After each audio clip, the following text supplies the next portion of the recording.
That's my secret, cat. I'm always angry.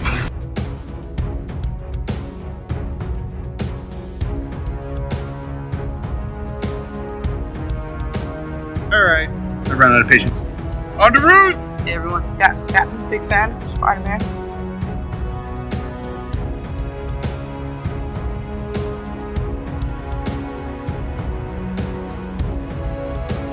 Avengers!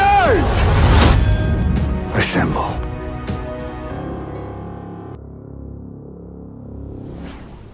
Hello, Peter. Hello and welcome to the Infinity Saga and Beyond, an MCU fan podcast. My name is Jordan, and with me today is Chris and Ron. How are you today, Chris?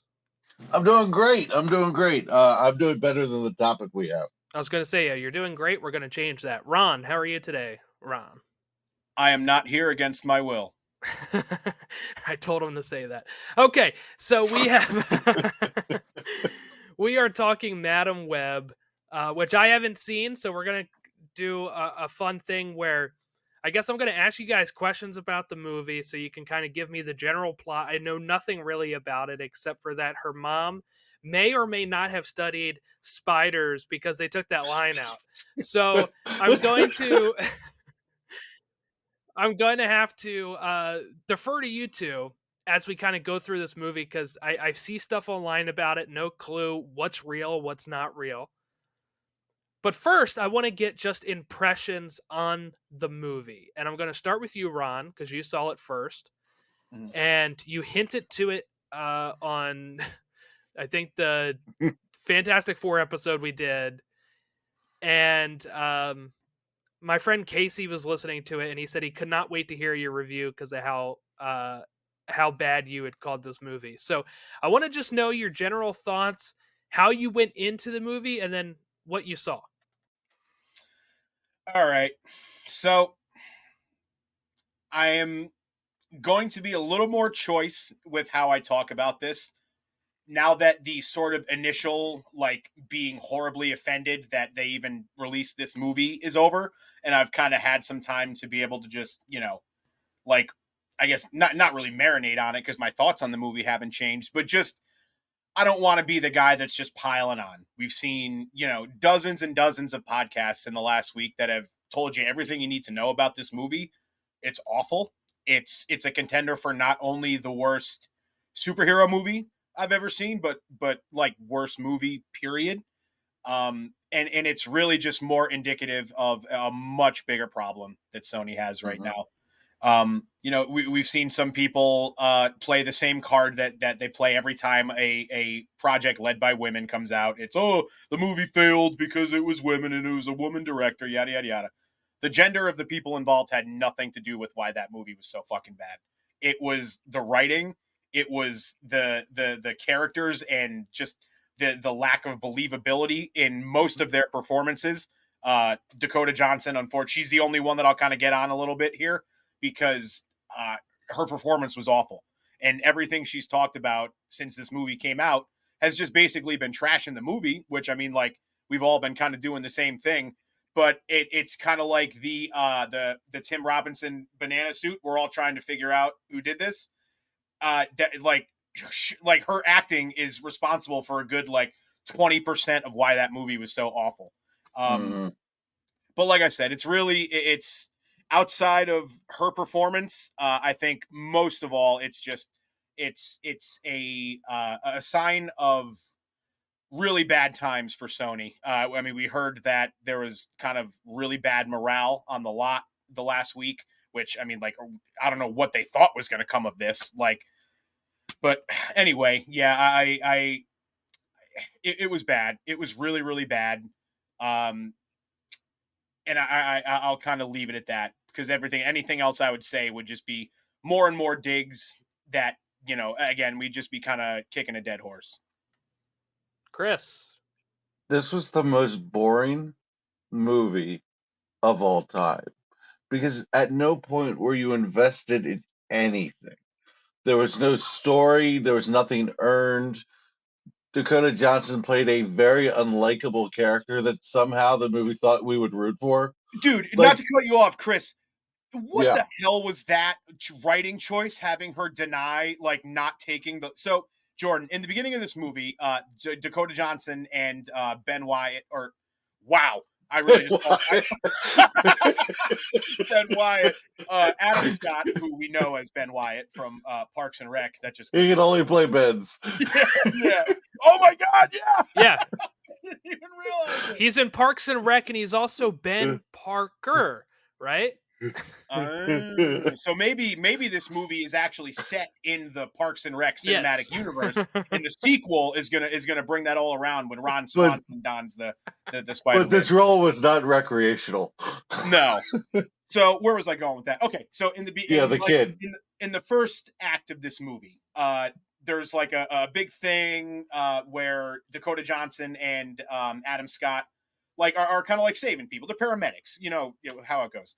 And then they bring the people to the hospital, and one of the people that Dakota Johnson saves, daughter, comes up to them and like gives them a picture, and they're like, "Thank you." And like she's like, she doesn't even want to take the picture, and she's like, "What do I even do? I don't know what I do with this." It's like, this is the lead of your movie.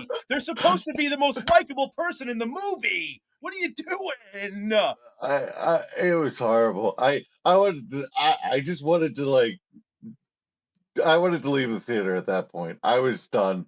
The editing of this movie was atrociously just. It was like she could see the future, but it meant we had to see the same boring sequence twice.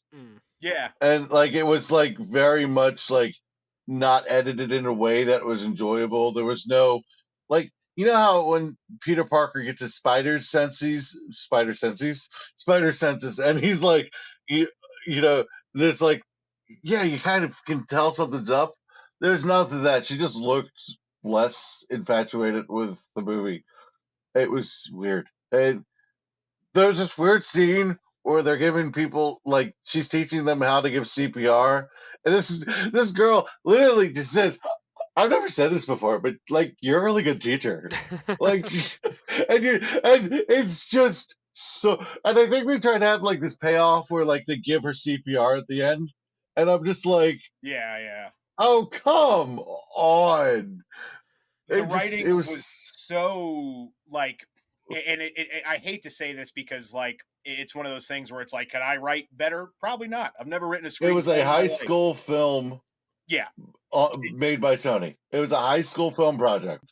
It was the dialogue level of somebody's like first film out of film school, genuinely. And it's not something where this is just like a one-off from these writers. Right. There is a list between Morbius and that Dracula movie that they made and all this stuff.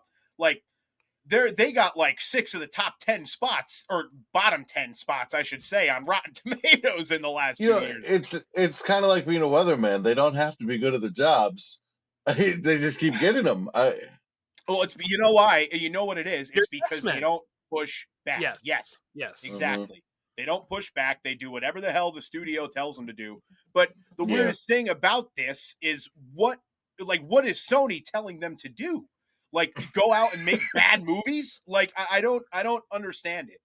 Well, so I guess the plot Sony's of this movie makes no sense. What Sony's telling them is make a Madam Web movie where Madam Web is 30 years old instead of 90, and where you can't have Spider-Man, but you can have Ben Parker, but you can't do any superhero stuff. And that's probably what they're telling them. And I mean, trying to make a movie out of that, right? And it's you know how much budget you're going to save by just not having Emma Roberts in the most pointless role of her life?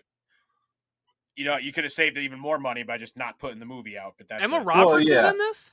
Yeah, Emma Roberts plays Peter Parker's mom, but they don't like ever. But God Peter forbid you say it's Peter. Like they play this game where like at like the baby shower where it's like guess the name of the baby, and then there's like a big pop, and then like that's like one of our opening. Oh God, she can see the future things. And it happens like 2 or 3 times where like every time she goes to say the name Peter, something else happens to where it's like whoa. It's like She's like, we just did this. Yeah, We just did it. yeah. Oh my god, yes. In that scene, her She's dialogue such was a awful. jerk about So she it. doesn't realize that she's seeing it, like seeing the future. So she's like, "Didn't this already happen?" Type of thing. It Yeah. takes a pigeon Okay. dying at her window for her to figure out her powers. Wow. Yeah. It's okay. The plot of this movie makes no sense, and the reason the plot of this movie makes no sense is because the bad guy has a dream. The bad guy sees these women, then somehow finds a way to track these women, and because they're all in the same area, he's like, "Ooh, cool! I'm just gonna take them out." And somehow he's this like Spider-Man kind of thing that's like if you wanted to make Spider-Man lame, this guy did it. And then I and then he brings them together, but they still have no connection after they're together. It doesn't, like, the writing there is. I want to know what the original draft was, because this cannot, like, I feel like they're just like, who So you cares? mean there's no Who cares? connection between like Sydney Sweeney and all these characters to Dakota Johnson? They all meet on the subway. Like, their first interaction with Dakota Johnson is she's like, "You got to get off the train. You got to get off the train. Someone's trying to kill you." And they're just like, "Who is this?" Mm. Yeah. It- Their only connection is that encountered they all encountered Madam Web, like, on the day where she had like this accident and like realized her own powers when she like she's going to save somebody out of a car, and the car falls into the water, and she has like this weird, that was what Chris was talking about, where they make you watch the same scene like five times over and over again. It's Um, horrible. and everything on, like, everything before that is it, like, it's just, I guess they all like interacted with her on that day, so that's why. And then, like, yeah, dude, I know I'm doing a bad job of explaining it, but that's because they did an even worse job of And she explaining had to go to the other country to the country, to like South African country or something like that. Yeah. Like, to like, and then she immediately finds what she's looking for. With Yeah, it's like there was no so dumb. exploration. There was no. She was like with the exact village Oh, right away. And it's just like, so and then this guy's like, "You remind me of your mother. You know, she cared more about you than you'll ever know." And then it's like this most half baked plot with her mom. Like, it was just so bad. It was so bad. Like, this movie cared less about Madam Web than Madam Web thought her mom cared about her. okay, so how'd she get her It powers? That's a great question. The movie doesn't really do a good job of that. Yeah, no, like it just She jumps in the water. I think it She's in the water. Boom. it was something where maybe it was like her birthday, like it was like her 30th birthday or something like that. Huh. Like I forget the specifics. Don't look too hard for that. But The spider venom thing helped her be able to be born in the water, and then because she fell into the water on her 30th birthday, she sees the web of all the things, and then she's told, "Oh, your web goes well past your birth," or whatever. And it's just stupid. And it was really funny too. So the part that Chris is talking about when she goes to the Amazon at the end. So the whole thing about this movie is like is Madam Web basically trying to keep all of these three girls safe from Ezekiel Sims. Doesn't really do too good of a job at it, because every 5 seconds the guy's finding him. But the whole point is about keeping Stay them here and don't do anything dumb. So the whole point is about keeping them safe. And then out of nowhere, she's like, "Okay, I'm just going to leave all three of you with Adam Scott, and I'm going to go to the Amazon." So we get a scene of her dropping them off with Adam Scott in his apartment in New York, because that's a great place to hide. And then the next scene, she is in the Amazon, deep in the heart of it, at the exact place she has to be, and like figuring out all the secrets and all this stuff. It was like the most like visual whiplash it's like Visual whiplash is a good one. If you went to the bathroom when that scene started of her dropping off the girls, you'd be like, "What the where are what is going on right now?" And how is Ben Parker just like, "Okay, sure, Yeah. you know, my sister's pregnant right now. Or how about, Like, or dude, how about, okay, so the first time that she that Dakota Johnson like picks them all up, she brings them to the woods because they're like, all right, this is in the middle of nowhere. There's no way this guy Ezekiel Sims can find us. We'll be safe. She drops off the girls and she's like, I have to go back to my apartment to get something. Stay here. Stay here. And then within like 2 hours, these girls are like, I'm hungry. And they just go and they leave the woods and they're just walking down the street going to a and diner. there's a diner find a right burger. there. There's a diner right there. They're supposed to Yeah. be in the middle of nowhere, and there's a diner right there. But then somehow it takes her forever to drive to that diner from the woods. But then at the same time, no, so it doesn't, because the last time that she does it, when she goes to like save them, the song, the Britney Spears song starts playing Oh yeah, as it was she's in the toxic. woods, Yeah. and it's still on when she gets to the diner. So And it's they're supposed to not draw attention to themselves, and they're dancing to "Toxic" by Britney Spears on the top of the diner table. Oh my god. Like, like you can't make this shit up. Like, it's literally, you can't make it. Like, it was a Mad Libs of a movie. It didn't make any sense. Like, how? Like, it's like, put random thing in here, put random thing in there, and then well, at the end of it, the fucking line, I can see you. I can see you all in the future doing what you were meant to be doing, not giving in, holding strong to what you believe in.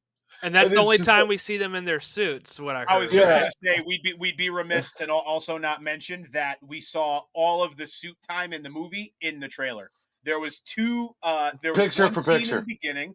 Yep, there was one scene in the beginning that we got. That was the one with Sydney Sweeney like dropping Mhm. down. That was about I would say probably 10 total seconds, and then the last shot of the movie is also them in the Okay. future in their suits. Like, how bad? Like, I feel so bad for the gullible, like high school boys that go to see this for Sydney Sweeney. They got nothing. Well, to be honest, They got. they might have, to be honest with you. Like, I mean, It's got a $80 million budget. It's already made 55 apparently. So I mean, it's not as bomb as people are thinking. It's not bombing as much as what people would well, have there thought, were I think. 12 people in the theater other than me, and I'm like, what the hell are these people doing here? They were I saying the same have thing about you. somewhat of an excuse. You know what? It's true. And I was alone, so I was like, it's especially when he what walked in with the Dune popcorn bucket. Then they were they were like, what?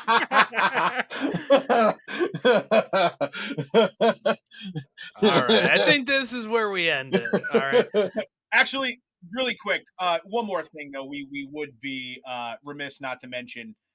So Sydney Sweeney's had a couple quotes since this movie like kind of dropped and stuff that's being resurfaced from the lead up to it that leads us to believe that she believed that she was going to be in the MCU with this role, not just in a Marvel movie, but like the MCU. You know, there's a quote she talked about, like she was talking to Elizabeth Olsen about like, how do I come into this universe and all this stuff.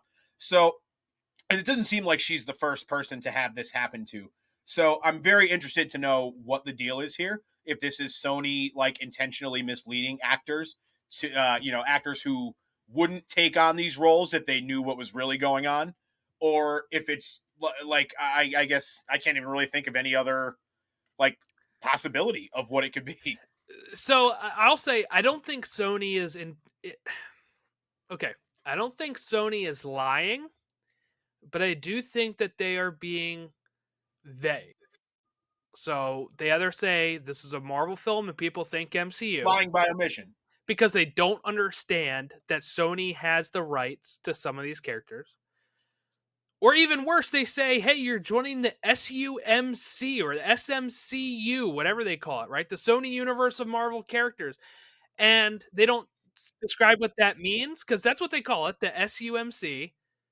And Sydney Sweeney hears that and says, oh, MCU are in those things. That must be the MCU. And she has no clue, because these people are not as hardcore as us. Mhm. So it happens.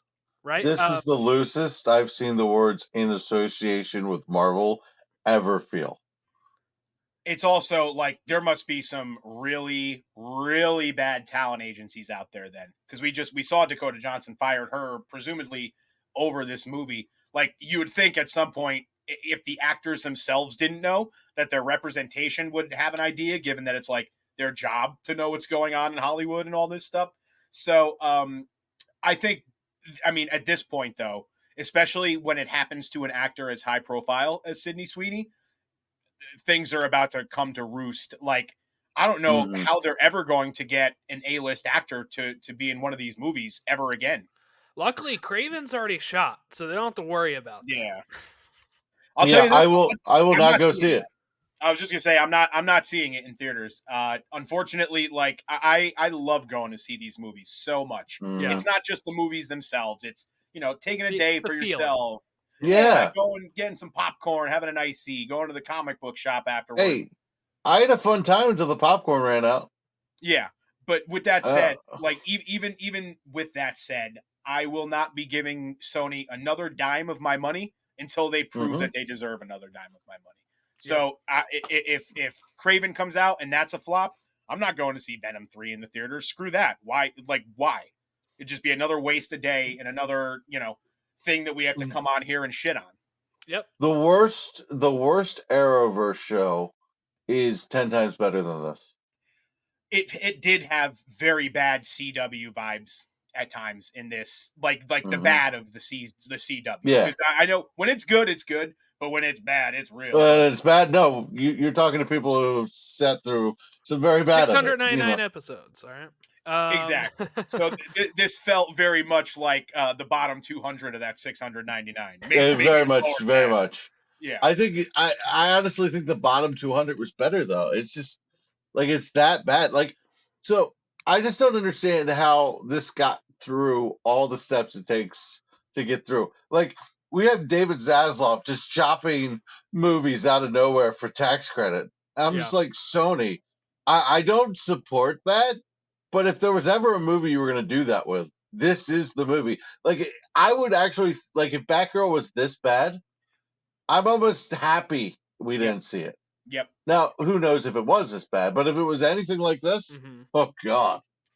I mean, you took the words right out of my mouth with Batgirl, man. Could you imagine, like, when was that slated to come out? Was that going to come out after Flash and, like, Aquaman and all that stuff? No, it was supposed to be Christmas of 2022, I believe, and they cut it. It was always supposed to come out after the Flash, so when they moved the Flash, they moved that. Was it really that long ago? It was supposed to come out Christmas 22. I thought it was last year that that thing got canned. No, because Flash was supposed to be 2022, and they pushed all of them to 2023. But by the time they moved it to 2023, I believe they'd already canceled Batgirl. Because you cannot tell me the original plan wasn't to have Michael Keaton be the Batman, because Michael Keaton and Batgirl. Come on. Yeah, he was in the movie. But we knew it. That's a whole different podcast. but just to circle it back around to what we were talking about, can you imagine if DC had dropped, like, I know we all enjoyed The Flash, but not a lot of people did. Yeah. Same thing goes for Aquaman. Can you imagine if they had dropped Batgirl into there too? It would have just made James Gunn's job so much harder right now. And, like, Sony is basically the prime example of that, because the small, tiny, minuscule shred of sort of what's the word I'm looking for? Not dignity, but like credibility, respectability. Yeah, the small little ounce of that they had left with the fans gone. They have a negative amount of credibility. Well, that's why the good thing about that's why Marvel dropped all those news the week it released. They said we're not gonna have this be the headline for the week for Marvel, even though they didn't make it. It is their character. People like Sydney Sweeney are confused that it is the MCU. So they come out and they say, here's Deadpool, Wolverine, here's Fantastic Four, and here's X-Men 97. Talk about this, don't talk about that, and thank you. Don't talk about our brother who just got arrested and sent to jail. I had a guy at work ask me if this was MCU. So, I mean, really? It's, like, it happens. Like, it's... Yeah, casuals don't know the difference. There's casuals they out really there don't. that think Batman is a Marvel character. I'm telling you. Yeah, people have no they clue. exist. They totally exist. You know, and I've talked to some good fans that are like just totally out of the woods in this one. Like, what the hell is a Madam Web? You know, Mm-hmm. Yeah, my most and I know we're mostly from the cartoon. All right, let's stop talking about this Yes. movie. yes, We're gonna wrap it up. please. I've been trying to wrap it up for 10 minutes. We're gonna wrap it up. You can follow us in the socials below, or on your podcatcher that you're listening to. Make sure you like and subscribe to us on YouTube. You can also rate and review us on Apple Podcasts and Spotify. Have a great rest of your week. Don't see this movie, and we'll catch you next time.